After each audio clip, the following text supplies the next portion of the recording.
Et oui, ce GIF coûte 587 000 $. Ah bah fallait suivre, hein, c'est les NFT. Hein. Donc bienvenue dans cette immersion où on va essayer sans expérience d'aller au bout du processus de la création d'une collection de NFT et devenir un milliardaire bien sûr. Mais pour réussir ce défi, je vais avoir besoin d'aide. C'est pour ça que je suis en partenariat avec Fiverr, c'est un site de prestation de services où vous allez pouvoir contacter des gens de tout niveau et de toutes compétences, que ce soit du graphisme, du montage vidéo, du stylisme et même parfois des cours. Maintenant on peut vraiment apprendre des choses grâce à des gens sur Fiverr. Donc moi je vais utiliser la plateforme pour trouver des graphistes. Le meilleur moyen d'en apprendre rapidement sur un sujet, c'est de s'immerger. Du coup j'ai passé 10 heures vissé sur mon fauteuil à ingurgiter des vidéos de NFT. Comment va-t-il?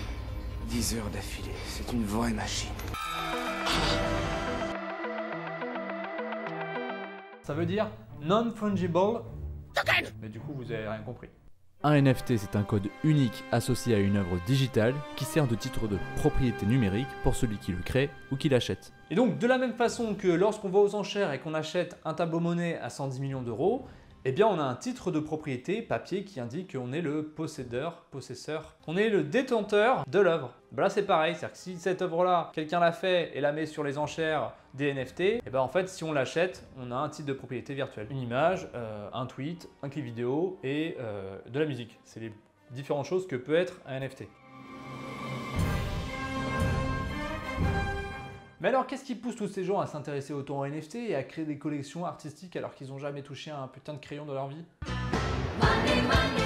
Alors, les gens s'intéressent aux NFT aujourd'hui juste parce que c'est un Eldorado où on peut se faire plein de thunes. Voilà. Au-delà de ça, quelle pourrait être l'autre raison de l'engouement? Bon, on va dire que c'est purement psychologique, hein. Les collections de NFT, elles rejouent ce désir de rareté, de découvrabilité, ce désir d'appartenance à un groupe de gens cool, parce que comme c'est à la mode, tous les gens veulent en faire partie. Donc il y a un désir de statut social, en montrant qu'on possède un NFT ou qu'on comprend les NFT. Voilà, on touche des sentiments profonds, sociaux, chez l'humain. Et c'était pareil avec les albums Panini ou les cartes Pokémon, qui sont toujours à la mode d'ailleurs. La différence, c'est que c'est numérique et que ça se revend très cher. Et de la même manière qu'en art... Vous n'allez pas acheter cette croûte là 30 000 €? Bah là c'est pareil, t'as des NFT, on ne sait pas pourquoi, des gens ils trouvent de la valeur dedans et ils mettent des prix forts.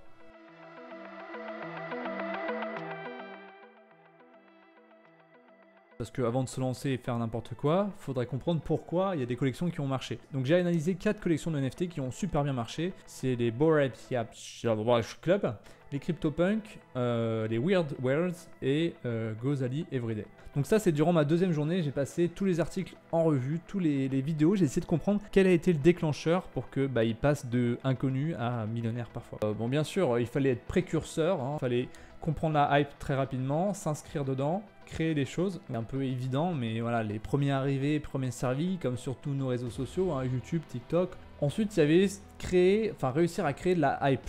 Alors que ça soit par un média, un gros média, ou ça soit par des références en la crypto, des références des stars, hein, qui n'ont rien à voir avec ces milieux-là. En fait, quelle que soit un petit peu la personne, il faut avoir un gros levier pour être mis devant le monde entier. En soi, en ce moment, les coups de pub ou quand il y a une célébrité, un influenceur qui vous fait la promotion d'une collection, c'est pas parce que forcément cette collection est incroyablement intéressante et originale et bien faite, c'est parce qu'ils peuvent gagner de l'argent en fait avec. Et parce que c'est quasiment dépendant de ça en fait, dépendant de leur mise en avant et de la hype qu'ils vont créer. Pour moi, cette façon de faire, elle a eu lieu pour beaucoup de lancements de collections et souvent on crée finalement une hype ou une attente autour de rien finalement. On fait croire qu'il y a de l'argent, du coup les gens y vont et du coup ça crée de l'argent. On auto-crée en fait un succès qui n'est pas forcément organique ou légitime. Faut avoir des graphismes quand même de qualité, pro, donc il faut avoir des gens qui savent bien en faire et puis jouer sur les mêmes. Donc c'est pour ça qu'il y a beaucoup de Shiba, de trucs avec des chats, parce qu'en fait ça joue sur toute la culture internet, toute la pop culture aussi. Donc là il faut connaître ces codes là aussi. Et il faut que dans le concept de la collection, il y ait quelque chose d'intriguant, que tu aies envie de découvrir les autres, qu'il y a un truc un peu addictif comme les Pokémon. Donc il faut réussir à créativement aussi créer quelque chose d'intéressant, quoi. Et du coup il faut faire du marketing, il faut beaucoup communiquer et il faut avoir une communauté assez forte qui te suive. Et du coup d'avoir surtout des gens engagés. Voilà, il faut vraiment qu'il y ait de l'engagement, que comme ça quand tu lances ta collection, il y a de la réponse, il y a du répondant. En revanche, dans le cadre des jeunes qui ont gagné des millions grâce aux NFT, là je me dis c'est un peu plus difficile d'imaginer que ces enfants-là, ils avaient un budget de marketing énorme, qu'ils avaient une énorme communauté qui les suivait alors qu'ils étaient inconnus, ou encore qu'ils pouvaient payer des stars très chères.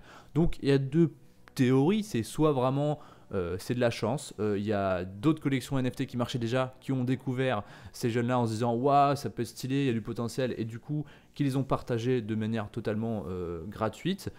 ou tout simplement qui se sont dit je les partage certes gratuitement sur ce moment-là, mais moi je vais acheter plusieurs de leurs photos en espérant que la hype que je vais créer, ça va me rapporter beaucoup quand je vais les revendre.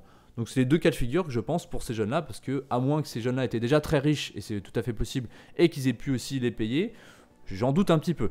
Et le message que ça envoie, c'est qu'on se dit, s'il y a des gamins qui arrivent à se gagner des millions grâce à des photos de selfies ou des photos de petites baleines, pourquoi pas moi? Et c'est effectivement pour ça aussi que moi j'y suis intéressé, et qu'en fait je me rends compte que c'est beaucoup plus complexe que ça, surtout que ça demande pas mal d'argent.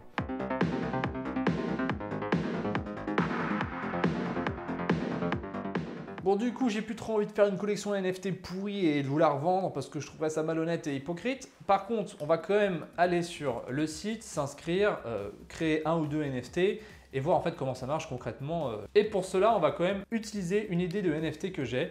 Ça pourrait être de créer en fait des NFT de skills. Parce que ça me rappelle vraiment Matrix, ce truc-là de télécharger des compétences et les obtenir en un clin d'œil. Et bah voilà, j'ai envie un peu de recréer cette idée en NFT et d'utiliser dans les métaverses. Et ce qui est du coup vraiment logique parce qu'on peut considérer le métaverse comme une matrice finalement, comme une simulation de vie. Voilà. Et si vous ne savez pas ce que c'est les métaverses, allez vous renseigner parce que je ne peux pas tout faire dans une vidéo. La première chose que j'ai faite, moi, c'est de créer un petit peu une idée de ce que je voudrais que les graphistes sur Fiverr fassent et l'idée de la disquette avec une compétence marquée dessus. Donc c'est fait à l'arrache, c'est pas très beau. Nous voilà donc sur Fiverr, ça a beaucoup changé. Moi, je sais que je connais le site depuis quelques années. Maintenant, il y a tellement de catégories, c'est ouf. Et c'est super cool parce que si tu as besoin de rapidement d'un service dans un domaine où tu n'as aucun contact, par exemple, je sais pas, l'animation 3D ou le programming, etc., en fait, tu peux trouver très rapidement et faire en sorte que ton projet réussisse. Donc ça, c'est quand même chouette. Donc moi, dans mon cas, ce qui m'intéresse, du coup, c'est le graphisme. Je suis allé donc dans art et illustration. Donc j'ai plutôt été chercher du côté des gens qui font du cyberpunk en termes de style et j'ai trouvé quelques profils plutôt cool. Moi, je cherche plutôt les profils bien notés avec beaucoup d'avis, forcément. Donc, j'en ai trouvé quelques-uns. Ce que je vais faire, c'est que moi, je vais essayer de demander à plusieurs en fonction de mon budget et d'avoir des résultats différents pour voir lequel je choisis et puis voir aussi lequel vous plaît le plus. Donc, je vais faire une description, je vais les contacter, puis on va attendre quelques jours pour avoir le résultat. Et c'est ça qui est bien, c'est que la plupart, c'est 4 jours. Là, j'ai 14 jours, 4 jours, 4 jours. Donc, ça c'est plutôt rapide et ça, c'est plutôt pratique, surtout que là, j'ai pas beaucoup de temps. Et puis également, il y a un peu pour tous les budgets. Ça à portée de tous, tu peux vraiment trouver un profil parfait pour toi, pour ton projet. Bon, du coup, on se retrouve quelques jours plus tard pour avoir le résultat. J'ai vraiment trop hâte.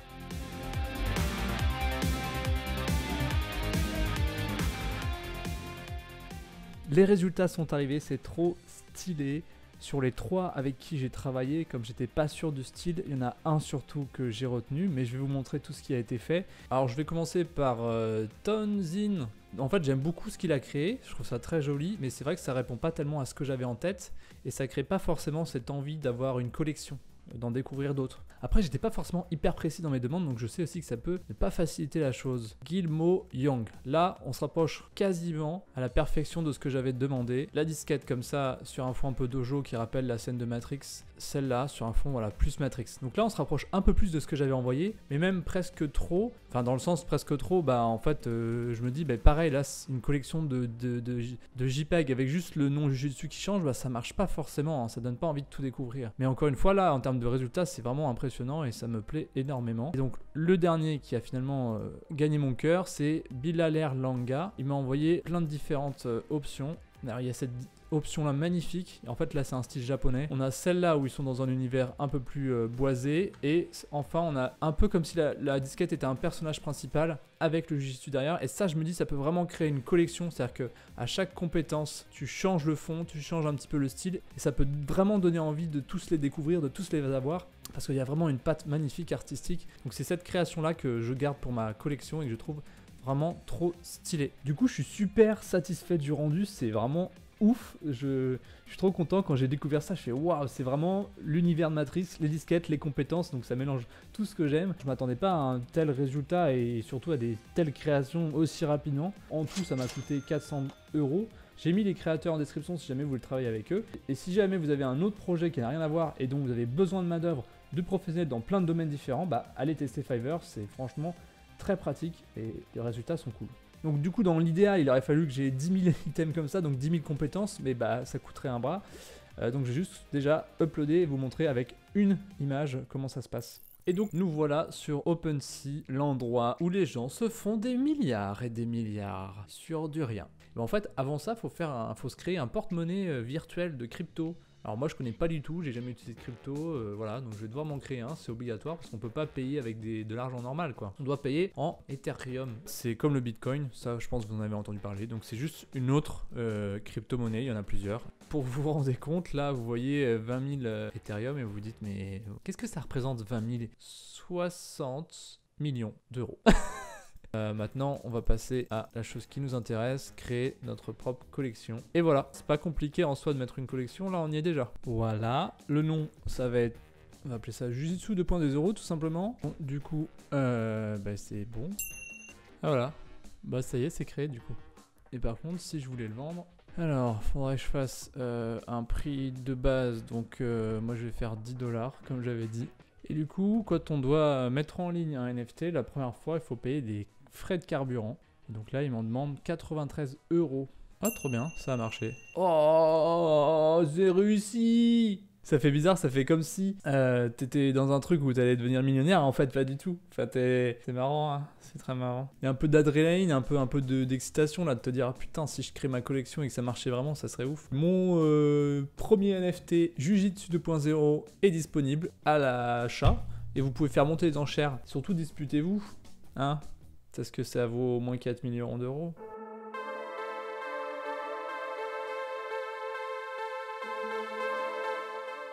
Bon, maintenant que ma collection est créée, j'avais envie de savoir finalement comment toutes ces personnes ont fait de l'argent plus précisément. Parce que là, pour l'instant, c'est encore abstrait. On se dit, bon bah oui, ils ont vendu, mais...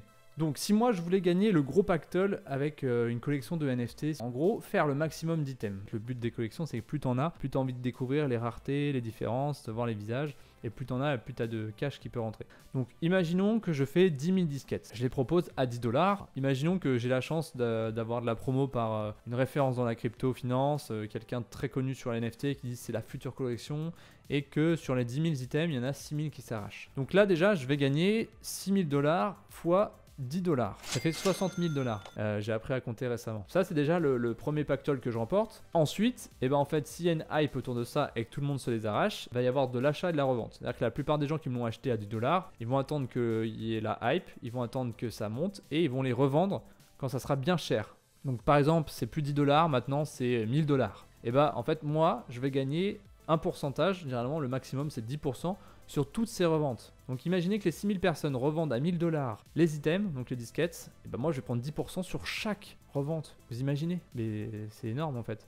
Bon après j'ai pas parlé des coûts, mais combien ça me coûte? Parce qu'en vrai, dans la réalité, quand il y a des collections par exemple qui font 3 millions d'euros de bénéfices, il faut imaginer qu'ils ont déjà mis 400 000 $ peut-être dans la com pour payer une star pour faire la promotion, pour les graphismes, etc. Même si je pense que le graphisme c'est au final ce qui coûte le moins. Donc il y a ça aussi à prendre en compte, c'est qu'il faut en fait avoir des énormes capitaux pour se lancer dans une collection si on veut vraiment que ça marche. Bon, j'ai pas 400 000 $ moi. Bon là j'ai juste effleuré l'une des méthodes pour gagner de l'argent, mais vous imaginez bien qu'il y a plein d'autres façons. Et la deuxième, la plus récurrente, c'est pas de créer une collection, c'est juste de faire de l'achat-revente, essayer d'avoir du flair pour une nouvelle collection, acheter quand c'est pas cher et les revendre quand il y a la tendance, la hype dessus, quand les prix grimpent tout simplement. Voilà, donc si après vous ça vous intéresse, faites vos propres recherches. Évidemment, il n'y a pas que ça non plus, il y a plein d'autres techniques. C'est tout un art, c'est tout un travail. Donc c'est pas le moyen le plus safe de faire de l'argent sur internet, je trouve. Moi en ce moment je m'intéresse à toutes ces formes là parce que j'ai envie de trouver des revenus complémentaires à YouTube qui gagnent pas forcément très bien et qui est trop aléatoire. Du coup je m'intéresse à ça, mais j'essaye de garder un peu l'esprit critique et un esprit un peu éthique aussi. Et bien voilà, je suis arrivé au bout de ce processus d'immersion dans le monde des NFT. J'ai découvert que cette technologie des NFT, elle n'était pas seulement associée à des images, mais à d'autres produits beaucoup plus pertinents et intéressants. Et j'ai découvert aussi pas mal de dangers liés aux NFT, notamment pour l'écologie. D'un côté, je trouve ça intéressant et que c'est le futur et que ça peut être vraiment cool dans les métaverses d'utiliser ça. Et en même temps, si ça détruit la planète, bof. Donc voilà, je sais pas trop ce que je vais en faire. En tout cas, je suis content de l'avoir fait. Et je remercie encore une fois Fiverr d'avoir été partenaire dans cette vidéo et de m'avoir permis de créer la première image de ma collection. L'idée que j'ai en tout cas des skills et des NFT, cette idée-là pourrait être utile pour peut-être un jour ouvrir mon académie, pour vendre des cours, enfin qu'il y ait une vraie valeur derrière ces images-là, que ce ne soit pas juste spéculer sur des belles images, qu'il y ait un peu un côté utilitaire. Si vous avez passé un bon moment, n'hésitez pas à liker, à partager et puis à vous abonner. Et sur ce, à bientôt. Un monde sans loi ni contrôle, sans limite ni frontières. Un monde où tout est possible.